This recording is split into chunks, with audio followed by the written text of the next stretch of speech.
सुबुंगा 35थि बिबांबुर गोरा एनडिएफबि मुंख्लं सान फालिदों फट बतझरा दैथुन मोसाहारिनि मुंख्लं खाम्फायाव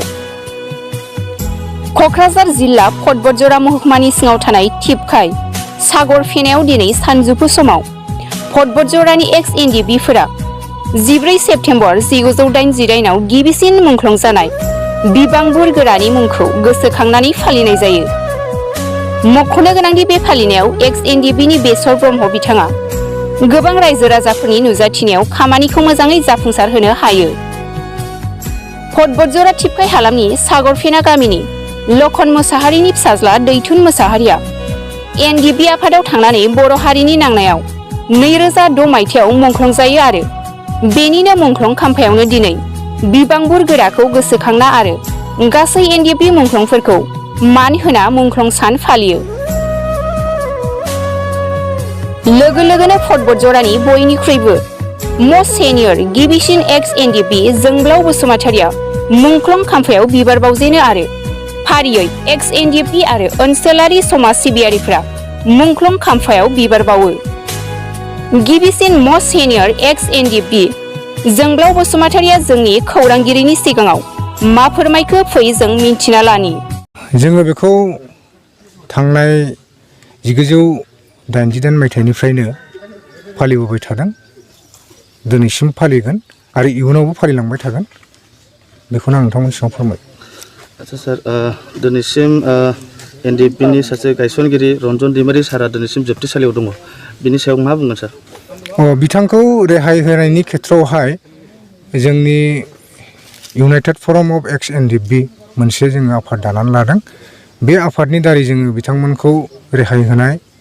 जेलनिफ्राय बख'नाय, जों माखासे जोंनि एक्स ग्रेसिया जायफोरानाखि मुंख्लं न'खराव मोननो गोनां 5 लाख रां जोंनि बिटिआर एकर्डआवबो मोनसे दफायाव दंखायो। दा बेफोरखौ बा गासै बिटिआर एकर्डनि थालांनाय जेफोरानाखि मावफुंजायाखै बैफोर दफाफोरखौ मावफुंहोनो थाखाय इउनाइटेड फराम अफ एक्स एनडिएफबिआ खामानि मावगासिनो दङ। गासिबो एक्स एनडिएफबि फोरखौहाय मा मेसेज खालामनो सानो दा? बेखौनो आङो मेसेज होनो सानो, जिहेतु जोंनि माहारियारि जे नांनाय बे नांनाया दिनैसिमबो जोबाखै। जोङो इउनाइटेड फराम अफ एक्स एनडिएफबि हिसाबै प्रयजन बादियैहाय जोंनि माहारियाव मा अलखद जायो जाया बेफोरखौ सालिजारि खालामनानै मावलांनांगौ, बा जोङो थोंजोङै मावनो हायाबाबो खेंस्लायै बा बबेबा मोनसे एंगेलजों जोङो बर' माहारि बा जोंनि जे गोनांथि बेफोरावहाय सहाय होनो थाखाय आङो जोंनि गासैबो एक्स एनडिएफबि सोद्रोमाफोरखौ आङो खावलायहरनो लुबैदों आरो खावलायहरनाय जायो। दिनैसिम रिहेबिलिटेसनखौ एक्स एनडिएफबिफोरा सोरबा मोनदों सोरबा मोनजोबाखै, बे बेलायाव मा बुङो? बिनि सोमोन्दै थांनाय बावैसो सिगां जोंनि इउनाइटेड फराम अफ एक्स एनडिएफबि आरो दुलाराय बर' फरायसा आफाद आरो बिटिआर गभर्नमेन्टनि मानसिफोरा आसामनि गिबि मन्थ्रि डक्टर हेमन्त बिश्व शर्मा बिथांजों सावरायदों आरो बे सावरायनायाव मोजां बिथाङा एसुरेन्स होदों होननानै जोङो मिथिनो मोन्दों आरो आसा खालामो बे गासैबो जोंनि जे रिहेबिलिटेसन थालांनाया बेफोरो जाफुंसारगोन, बेखौ आं आसा खालामदों। बे रन्जन दैमारिल' नङा, बेजों लोगोसे गोबां एनडिएफबिफोरा दिनैसिम जेलाव सोजानानै दङ, बे बेलायाव बे गासैखौबो रेहाय होनायनि थाखाय सरकारखौ नारसिननाय खामानिखौ जोंनि बे इउनाइटेड फराम अफ एक्स एनडिएफबिनिफ्राय मावगासिनो दङ। पर्यायक्रमै जुदि आन्दलन खालामनांगौबा बेबो सावरायलायनायनि गेजेरजों जागोन, बेखौ आङो नोंथांमोननि सिगाङाव फोरमायदों। खुलुमबाय। गिबियावनो आङो दिनै जोङो माखासे नुजाफैनो हानाय जे फार्स्टआवनो आं सिगां नोंथांमोनखौ जे मिडिया पार्सनफोरखौ आङो गोसो गोथारै आगोल बावहरनाय साबायखर जासिहरबाय, जिहेतु जोंनि गेजेराव नुफैनो हादों टिपकाय दखर हालामा जोंनि बे बतझरा दखराव। आरो दिनैनि खेथ्रआ जाहैबाय जोंनि थाखाय जोबोद दुखु गोनां सान, जिहेतु दैथुन मोसाहारि जोंनि फंबाय जे बिथाङा दिनैनि दिनाव जिउ गोमादों, जे मुंख्लं जालांबाय। आरो बेयाव जिहेतु बिसोरनि न'खरनि मानसिया दिनै इनभाइट खालामहरनाय दिनै बिनि गेजेराव आं दिनै सफैनो हादों। आरो बुंनायनि खारना जाहैबाय सासे जिहेतु आं दिनै राजनितिकनि बाथ्राखौ बुंनाय नङा, मानो होनोब्ला जोंनि थाखाय जोबोद दुखु गोनां दिन, आरो बेनि थाखाय आंबो बे इसोरनाव आरो गसाइनाव अबंलावरिनाव आर'ज गाबनानै बुंगोन आं फंनैसोल' बाथ्रा जिहेतु एक्स एनडिएफबि आरो एग्रेसिभ ना मा होनो बेखौ एक्सुसिया बेखौ थाबैनो फुरा खालामथों होननानै आं बेखौल' सरकारखौ मुल दाबि खालामो जिहेतु जोंनि बिटिसि सरकार आरो लोगोसे स्टेट सरकारखौ अति सिगारे बेखौ मावगोन आं आसा खालामो आरो माखासे जोंनि गेजेराव गोबाङैनो बेफोरबायदि एक्स एनडिएफबिफ्रा हारमाहाथा गोदाव सोराव जालाबायनानै दङ आरो माखासे हाइनेस आरो नन हाइनेस क्लेसाव गोलैनानै दङ आरो बे एकर्डजों जे जों सानदोंमोन दे फुरा स्पस्ट' एक्स एनडिएफबिफोरनि नामै माखासे बिथांमोनखौ जे जोबथेसालियाव जोबनानै दोनदों थाबैनो बिथांमोनखौ उदां अख्राङाव सफैगोन होननानै आं आसा खालामो जे फैबाय थानाय दिनाव जेखि जाया मानो थाबैनो लाबोगोन होननानै आं आसा खालामो मानो होनोबा दासिम जिहेतु बिटिआर सरकार प्रमद बर'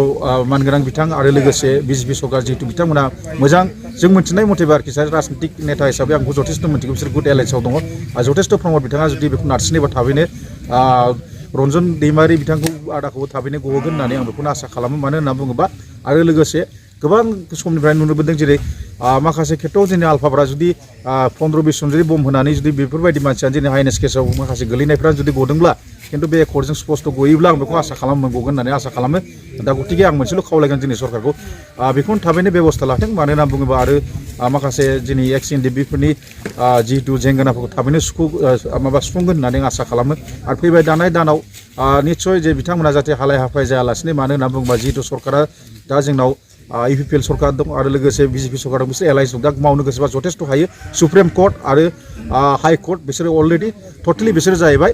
माबानि आन्दाराव थायो गासिबो सेन्ट्रेल गभर्नमेन्टनि आन्दाराव बिसोर नङा होनबालाय मा जानो बेखौ सोरबा जेनेबा मोनथियै मानसिफ्रासो जों स्पस्ट' जोंखौ जेनेबा जों राजनितिक नेता हिसाबै जोंखौ थगायनो हाया मानो होनना बुङोबा सिबिआइ टिबिआइ जेखि जाया मानो स्टेट गभर्नमेन्टनि आन्दारावसो थायो बे स्पस्ट' खोथा बेखौ आवबा पाब्लिकनि सायाव खालामोब्ला बे भुल जागोन आरोखि भुल धारना आरो आं एसेखिनियावनो आं बुंनो सानो दिनैनि खोथाखौ दिनै राजनितिकनि सान नङा आरो जोंनि दुलाराय बर' दुलाराय जोंनि नैबे टिपकाय दखर दालाइसायाव दिनै फैनानै जिहेतु जोंनि माथियास दैथुन मुसाहारि बिथां फंबायनि गेजेराव दिनै गोथार सान होननानै जों बेखौनो आसा खालामो बिनि थाखाय जों मोनसे दुखुनि दिन होननानै जों बुंनो थाङो मानो होनबा गोबाव समनिफ्राय नुदों जोंनि गेजेराव जिहेतु हालाय हाफाय जानानै दङ जे एक्स एनडिएफबिफ्रा बिथांमोना जे माखासे मोननांगौ खथिपुरनफोरखौ दासिमबो मोननो हायाखै आं बेखौल' सरकारै गोख्रै खावलायगोन जिहेतु प्रमद बर' बिथांखौ आरो लोगोसे हेमन्त बिश्व शर्मा मानगोनां बिथांखौबो मानो होनना बुङोबा गोबाव समनिफ्राय नुदों जे बिथांमोना सरकाराव दं जथेस्थ' बिथाङा जुदि मावोब्ला दासिमबो हायो होननानै आं आसा खालामो आरो जेसेबां जेखि जाया माने जोंनि आखायाव खामानि गैया होनबालाय मा जानो मानो होनना बुङोबा सुप्रिम कर्ट हाइ कर्टआबो जथेस्थ' बेखौ मिथिगौ बे सेन्ट्रेल गभर्नमेन्टनि आन्दारावसो थायो बिसोर जायो माने बाध्यतामुलक जिहेतु सासे सुप्रिम पावार जिहेतु सुप्रिम कर्टनि चिफ जास्टिसआबो बे सासे हाजार गिदिर सासे माबा जाया मानो बेबो सासे सेन्ट्रेल गभर्नमेन्टनि आन्दारावसो थायो बिउर'क्रेसि माखासेयाव हाबफुंनानै थायो जथेस्थ' दासिमबो मावनो हागोन होननानै आसा खालामो माखासे खेथ्रआव जा आं बेखौल' बारे बारे खावलायगोन जिहेतु जोंनि मानगोनां आसामनि चिफ मिनिस्टार हेमन्त बिश्व शर्माजों जिहेतु प्रमद बिथाङा थाबैनो बिटिसिनि चिफ आरो प्रमद बर' बिथाङा थाबैनो बेखौ स्पस्ट' भाबै खामानिखौ मावगोन होननानै आरो लोगोसे माखासे नन हाइनेस केसाव जे गोलैसोनानै दङ जे बिथांमोनखौ थाबैनो मोजां उदां अख्राङाव लाबोगोन होननानै आं एसेखिनियावनो आसा खालामनानै थाबाय गोजोन्थों दङ दिनै 35थि जेनाखि एनडिएफबिनि दिनै मुंख्लं सान